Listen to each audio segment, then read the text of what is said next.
Hello everyone, today we are going to discuss about sentence formation. How to form a sentence. Beforehand, you have to clear these three sort of aspects. First and foremost is subject. What is subject? The doer of an action are considered as subject. Sentence में doer और person जो action लेता है उसे subject कहा जाता है. Second one is verb, the action word. जो action लिया जाता है sentence में उसे verb कहते हैं. Third one is object, that on which the action word acts. जिस पर action influence करता है उस sentence के part को object माना जाता है. Here are the few examples. Subject, verb and object. First example is she. She is considered here as a subject. Has is a verb. And an apple would be considered as an object. She has an apple. This part is referred to subject, this one is for verb, and this is known as an object.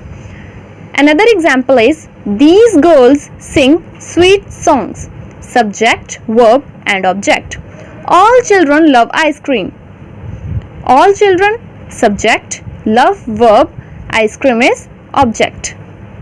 Now let's move to our examples. Sentence formation. Sentence structure of Hindi और पंजाबी.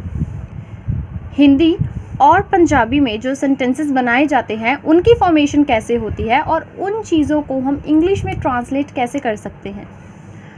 अब first example of Hindi is वो सामान लाने के लिए गया था. अब इस सेंटेंस के 3 पार्ट्स हैं. As I mentioned you about subject, verb and object, उस चीज़ को आपने माइंड में रखना है. Keep in mind that thing please. वो किसको इंडिकेट कर रहा है यहाँ पर? जिसकी बात हो रही है. सामान लाने के लिए, सामान लाना इज़ अ गोल और मोटिव हियर. गोल या फिर मोटिव है सामान लाना. गया था is a verb. What is verb now? Verb जो काम किया जाता है. इस सेंटेंस में ये सब्जेक्ट को इंडिकेट कर रहा है, ये मोटिव है and this is verb. Here is a second example of Punjabi language. Punjabi की ये एग्जाम्पल है. ओ कल दिल्ली पहुंच जावेगा. ओ, इसमें ओ क्या है? जिसकी बात हो रही है, मीन्स टू से जिदी गल हो रही है. दिल्ली मोटिव है, दिल्ली जाना एक मोटिव है. पहुंच जावेगा इट्स अ वर्ब, काम करना. Now we can see that step by step. यहाँ हमने देखा Hindi as well as Punjabi में एक ही रूल अप्लाई किया गया है सेंटेंस फॉर्मेशन में, that is person, motive and verb. First of all person आएगा सेंटेंस में, देन सेंटर में motive and last one will be a verb. But in English language sentence structure कुछ इस तरह से डिज़ाइन किया जाता है. First one is I did work. मैंने काम किया. I indicates for a person. Did is work here and work is motive. I hope आपको समझ आ रहा होगा. आई यहाँ पे पर्सन के लिए यूज़ किया गया है, डिड वर्क के लिए यूज़ किया गया है, और वर्क करना, काम करना हमारा मोटिव है. यहाँ पे काम कर रहे हैं, ये काम करना हमारा मोटिव है. Second example is here I drunk juice. मैंने जूस पिया. I is a person here. Drunk काम को इंडिकेट करता है. ड्रंक मतलब काम किया. Juice is a motive here. Juice पीना एक काम था, तो पीना एक वर्ब हुई. वर्ब हमारा वर्क हुआ, तो ये जूस यहाँ पे मोटिव आ चुका है.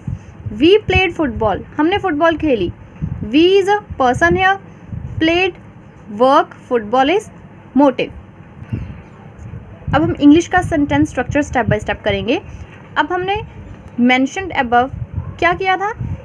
Person, work and motive. English का जो सेंटेंस स्ट्रक्चर है वो इस तरह से डिज़ाइन होता है, whereas Punjabi as well as Hindi का सेंटेंस स्ट्रक्चर ऐसे डिज़ाइन होता है, person, motive, verb. while in English we can use as person, verb, work and motive. Here are a few other examples of Punjabi Hindi sentences. Punjabi और हिंदी में first वाला हमारा जो example है वो है मैंने गाना शुरू कर दिया है. मैंने यहाँ पे पर्सन को इंडिकेट करता है। गाना इज़ अ मोटिव हियर। गाना मतलब ये गोल था उस पर्सन का, मोटिव था। शुरू कर दिया है इज़ अ वर्क, कर दिया है ये उसका काम है। वेयर एज इंग्लिश में क्या होता है, as we have read before, I have started singing, I is a person, same have started is a verb here and singing is refers to motive. Okay, example number 2, ਉਹ ਰੋਜ਼ ਸੈਰ ਕਰਨ ਜਾਂਦੇ ਹਨ। ਇਹ ਪੰਜਾਬੀ ਲੈਂਗੁਏਜ ਦਾ ਐਗਜ਼ਾਮਪਲ ਹੈ। ਉਹ person ਨੂੰ indicate ਕਰਦਾ ਹੈ, ਰੋਜ਼ ਸੈਰ मोटिव ਨੂੰ, ਕਰਨ ਜਾਂਦੇ ਹਨ is a work here। English में क्या होता है, they go for walk daily, वो रोज़ सैर करने के लिए जाते हैं। They person go for work daily, यानी जाना उनका काम है। इंग्लिश में पर्सन के बाद वर्क काम करता है, work and then last is motive.